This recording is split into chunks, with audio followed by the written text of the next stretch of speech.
Hello hello Manjiri, Swapnil बोल. हा बोल ना. बिझी नाहीयेस ना? नाही, शुभ्रा झोपली आहे म्हणून बिझी नाही. बरं मंजिरी, मी फोन अशासाठी केला होता की आज संध्याकाळी केशवरावला एक गझल कॉन्सर्ट. तसा कोणी मोठा गायक नाहीये, माझ्या मित्राचीच कॉन्सर्ट. Promising singer. माझ्याकडे 2 पासेस आहेत त्या कॉन्सर्टचे. तुला यायला आवडेल? यायला आवडलं असतं पण सॉरी, मला नाही जमणार. हो, संध्याकाळचा प्रोग्राम ऑलरेडी ठरलाय का? हो, हा म्हणजे बाहेर जायचंय मला. ओके. नाही, खरं तर एवढ्या 11th आवरला विचारणं चुकीचंच आहे, पण काय अगं, माझ्याच हातात आज सकाळी हे पासेस पडले. म्हटलं तुला विचारून तर पाहावं. Okay, next time. हो, नेक्स्ट टाइम जाऊया ना. बाकी ठीक? हो. मग वीकेंडला वगैरे येऊन जाईल. ओके, मग तेव्हा भेटूया. ओके, ठेवते मी. Bye bye.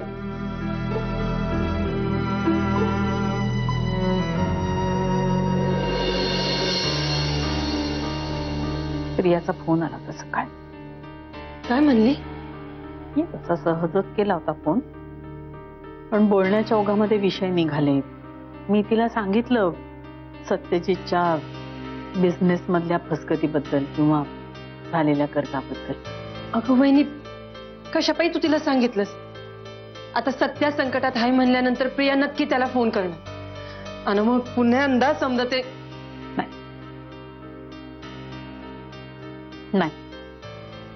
नाही करणार ती. असं सत्यजितच्या बाबतीत आता कसं वागायचं आणि कसं वागायचं नाही तिला समजायला लागलं. मला नाही वाटत ऑस्ट्रेलियाहून परत आल्यानंतर ती सत्याशी बोलली असेल. असं मुद्दा तो नाहीये, पण आमचा असा बोलता बोलता विषय निघाला आणि ती बोलण्याच्या ओघामध्ये बोलून गेली की इथे मला माझंच आयुष्य सावरणं मुश्किल झालंय आणि मी तुला काय सल्ले देते. असं म्हणली प्रिया? म्हणजे याचा अर्थ आपण काय घ्यायचा?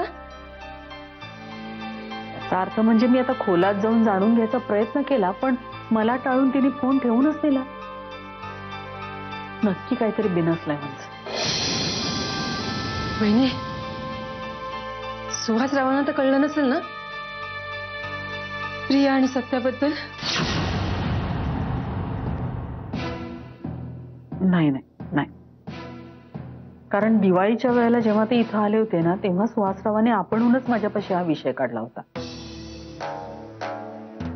त्यांना असं वाटतंय की प्रियाबद्दल मंजिरीच्या मनात गैरसमज आहे.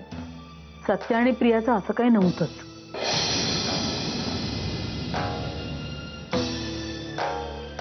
आता हा समज सत्यानेच करून दिलाय आणि एका अर्थी ते बरं आहे ना. आणि प्रिया सुद्धा आनंदी वाटत होती मला. एक काम करता का वंच? तुम्ही स्वतः जाऊन येता का पुण्याला? मी तुमच्याशी जरा मोकळी होईल होती.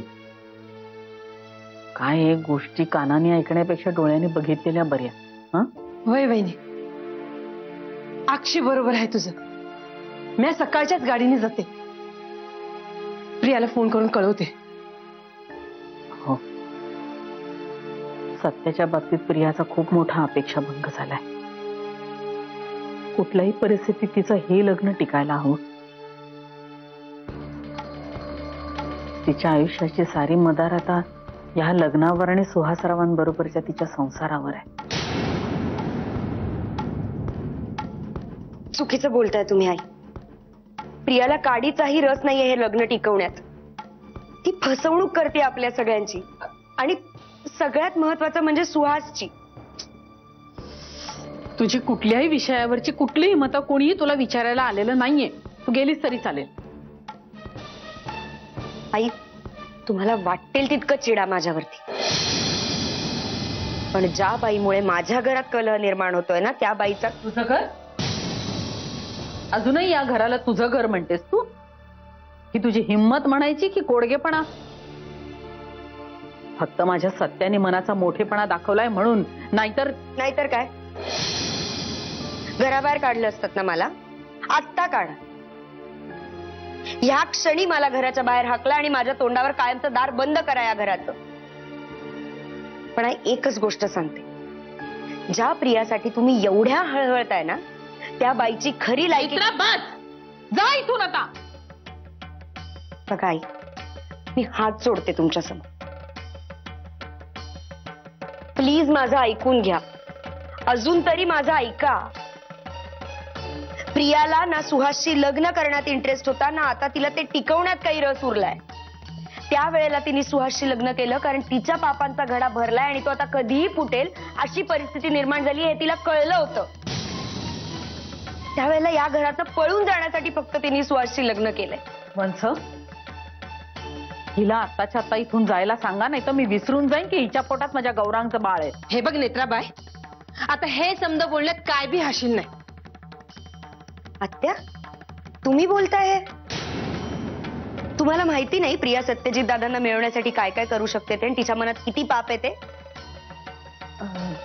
तुम्ही सांगा मला, प्रिया खरंच मनापासून तयार होती सुहासशी लग्न करायला? नाही. खरं सांगायचं तर प्रियाला सुहासरावांबरोबर लगीन करायचं नव्हतं.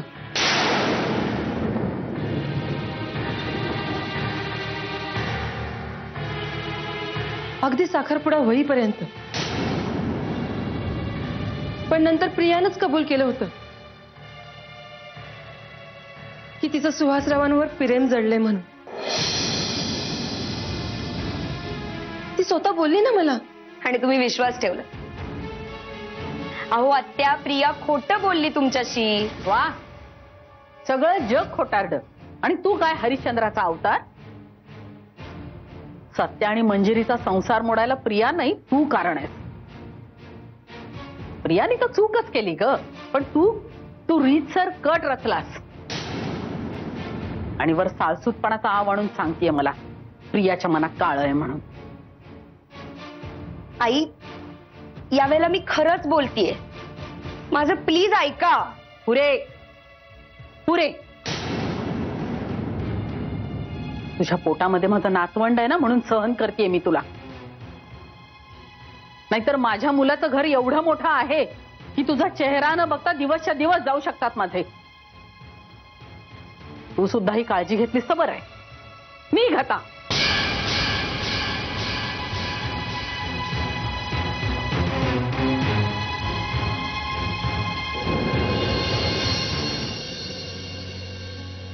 घ्या. वा, कॉफी.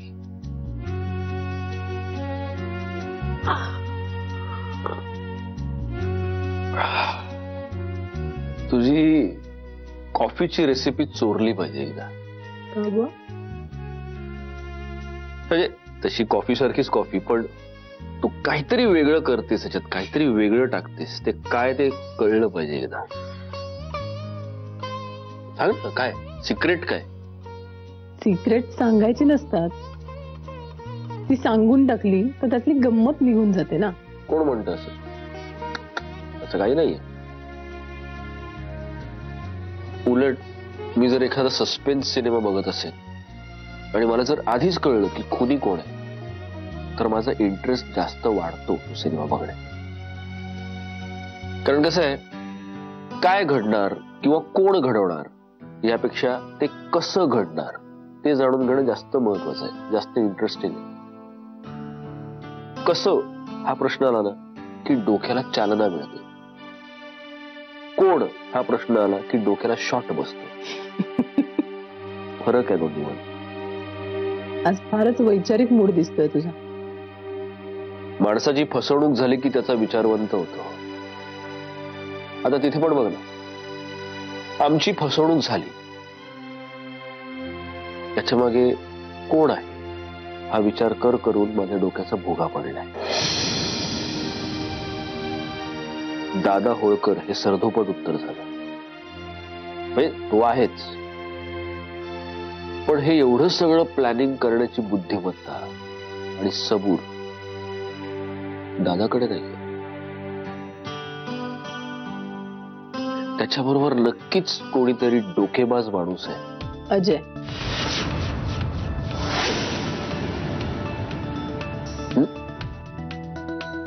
तो माणूस अजय असू शकतो. तो दादाला मिळालेला असू शकतो. पण कसं शक्य आहे? म्हणजे एका माळ्याचे मणी असा मराठीत वाक्प्रचार आहे आणि birds of feather flock together अशी इंग्रजीत म्हण. पण अजयला काय माहित दादाबद्दल? नाही, मला हे खूप फारफेस्ट वाटतं. नाही, कारण खोटी माणसं उभी करणं, खोटे कागद बनवणं, लोकांना फसवणं, PhD आहे त्याची. हो, पण बघ, म्हणजे मला सुचलं ते मी बोलले. कोण ह्याचं उत्तर मी माझ्या परीने दिलं. कसं ते तू बघ. तसंही तुला त्या प्रश्नाचं उत्तर शोधणं जास्त आवडतं नाही?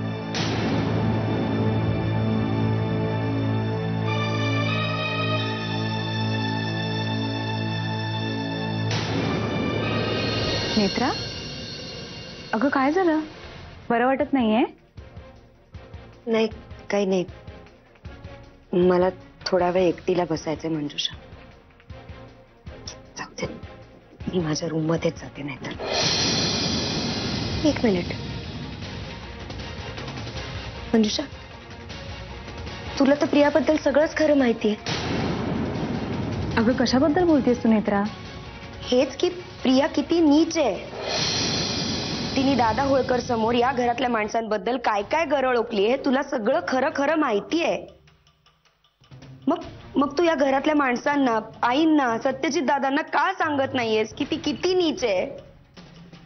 अगं नेत्रा, मी का प्रियाबद्दल का म्हणजे तुला माहिती नाही का की तिच्यामुळे सत्यजित दादा आणि मंजिरी वहिनींचा संसार मोडलाय?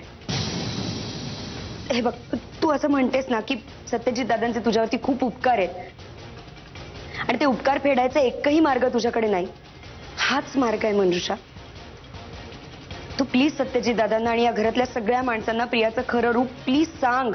एक मिनिट नेत्रा, हे बघ तुझं काहीतरी चुकतंय. आय अग्री की प्रिया काही काळासाठी भरकटली होती, पण तिने तिच्या वागण्याचा पश्चाताप करून स्वतः माझी माफी मागितली. त्यामुळे आता तिच्याबद्दल काही बोलण्याचा प्रश्नच येत. सगळं नाटक होतं मंजुषा. प्रियानी तुझी माफी मागणं, तुझ्यासमोर गयावया करणं, रडणं, हे सगळं तिचं नाटक होतं आणि अशी नाटकं तिने घरातल्या सगळ्या माणसांसमोर अनेकदा केली आहेत. काय चाललंय नेत्रा? काय सांगतेस तू मंजुषाला? काय नाही मावशी, तिला जरा मळमळत होतं म्हणून. नाही, मी मंजुषाला ही विनंती करतेय की तिने तिला जे प्रियाचं खरं रूप माहितीये ते तुमच्या सगळ्यांसमोर उघड करावं. आणि मी तुमच्यासमोर पुन्हा एकदा हात जोडते आई, माझ्यावर नाही किमान मंजुषावर तरी विश्वास ठेवा. नेत्रा, मी तुला निक्षून सांगितलं होतं की फक्त तुझ्या पोटामध्ये माझ्या गौरांचं बाळ वाढतंय म्हणून मी तुला सहन करतेय. जर तू घरातल्या प्रत्येकाला गाठून त्यांचे कान भरणार असशील ना, तर मला गौरांगला सांगावं लागेल. मी घरात कुणाचेही कान भरत नाहीये. मी फक्त खरं सांगायचा प्रयत्न करते. नेत्रा, शांत बस, खरंच शांत बस. अगं असं शिरात आणून बोलू नकस. खरंच तुलाच त्रास होईल बाय. आणि हे बघ, असा तमाशा करू नकस. उगा एक म्हणता एक व्हायचं. हिला काय हो त्याचं? वहिने, काय झालं ना तर आपल्या नातवंडाला होईल. प्रेम, माया, जिव्हाळा याचा अर्थ तरी कळतो का हिला? नाही माहिती. माया, प्रेम, जिव्हाळा कशाला म्हणतात मला नाही माहिती. पण मला माझा स्वार्थ कळतो, या तरी गोष्टीवर विश्वास आहे ना आई तुमचा? जोपर्यंत गौरांचं बाळ माझ्या पोटात आहे तोपर्यंतच मला या घरात थार आहे. अदरवाईज तुम्ही मला या घरातनं बाहेर काढाल हे मला कळत नाही का? मग मला का नसेल त्या बाळाची काळजी? हे बघ, मला शब्दात पकडायचा प्रयत्न करू नको हं? घरातल्या सुनांना कितीही उकिरडे फुंकाचे डोहाळे लागले ना तरी आम्हाला आमची कर्तव्य नाही विसरता येत. आई आई काय चाललंय? बरं झालं आलास. तुझ्या जरा बायकोला समजावून सांग.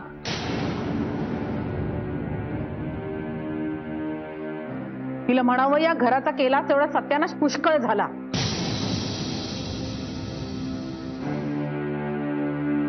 आता जर ती आमच्या मनात विष पेरायचा प्रयत्न करणार असेल तर मी तिची गय करणार नाही. एक मिनिट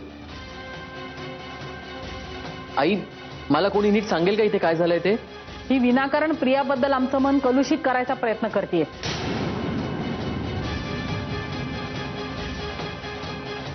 मला नाही सहन होणार आहे हे. प्रियाच्या लाख चुका असतील पण ती माझी मुलगी आहे आणि तू हिला या घरात आणायच्या आधीपासून ती या घरात राहतीये.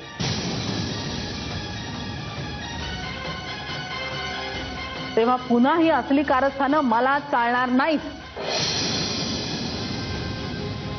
नेत्रा चल. गौरा, तरी तू तरी ऐकून घे माझं. तुला माहितीये मी खरं बोलतीये. नेत्रा वर चल. गौरव प्लीज, मी चल.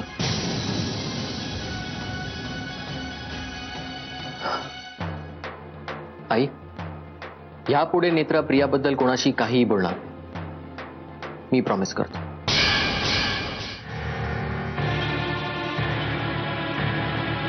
संख्येंनी आम्हाला निरोप दिला की तुम्ही आला आहात म्हणून. हॅलो, पण बहुतेक तुम्ही दारू पिऊन आलोय. राईट, मी दारू पिऊन आलोय. तुम्ही काय करणार? काय करणार तुम्ही?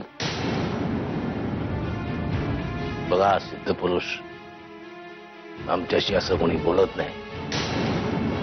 जे बोलले ते आज हयात नाहीत आणि जे हयात आहेत ते जगण्याच्या लायकीचे नाहीत. तेव्हा माइंड इट वेल. आणि तुम्ही आमचे मित्र आहात म्हणून तुम्हाला सांगतो, इथून ताबडतोब निघा. या मंदिराचं पावित्र्य भंग करू नका. Get lost. जाऊ कुठे? Tell me way to go. तुम्हाला म्हणलं माझी हरवलेली बायको शोधून द्या. तेवढे जमलं तुमच्या. ऍक्च्युली मीच किती चुरण आहे मी हेरला. स्वतःची बायको सांभाळत आली असती, स्वतःच्या हाताने स्वतः कपाळ मारून कशाला बसली.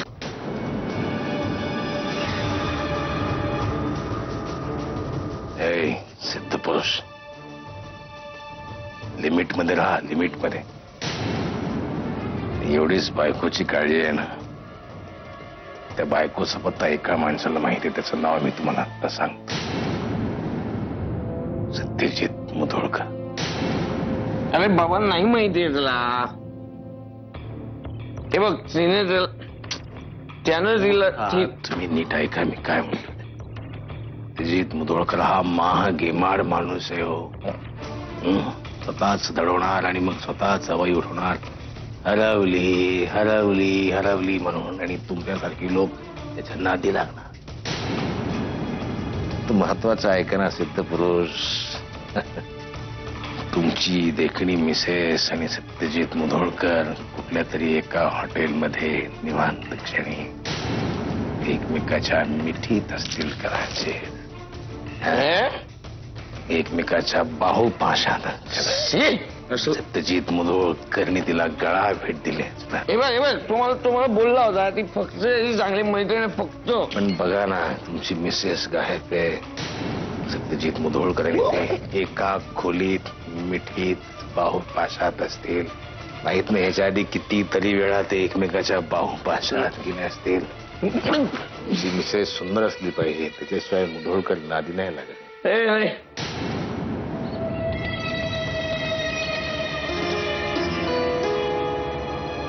कळत नाही लोकांना कसं वागायचं. हुई महंगी बहुत ही शराब के हे, थोड़ी थोड़ी पिया करो हे, पियो लेकिन रखो हिसाब हे, थोड़ी थोड़ी पिया करो, थोड़ी थोड़ी पिया करो हे, थोड़ी थोड़ी पिया करो. आपले बाबा माफी असावी दारूचं गाणं गायलो आज. काय चाललं होतं खाली? हे बघ गौरव, मी कुणाचेही कान भरत नव्हते, पण आईंना आणि आत्यांना असं वाटतंय की प्रिया तिच्या संसारात सुखी नाहीये. तिच्यामध्ये आणि सुहास मध्ये काहीतरी प्रॉब्लेम चालू आहेत. मी फक्त त्यांचा गैरसमज मिटवायला गेले होते, एवढंच. काहीही बोलायला का गेलीस? कारण गौरव, मला माहितीये की प्रिया फसवतीये सगळ्यांना. एवढं सगळं होऊन सुद्धा या घरातल्यांच्या भावनांची राजरोसपणे खेळतीये ती. प्रिया महत्वाची आहे की आपलं बाळ? मी कशाच्याच बाबतीत हळवा नव्हतो, कधीच नव्हतो, पण आपल्या बाळाच्या बाबतीत आहे. या गोष्टींचा विचार अजिबात करू नकोस. आता फक्त बाळाचा आणि स्वतःचा विचार कर. आणि आज नंतर प्रियाविषयी या घरात कोणाशी काहीही बोलायला जायचं नाहीस. नाही जाणार.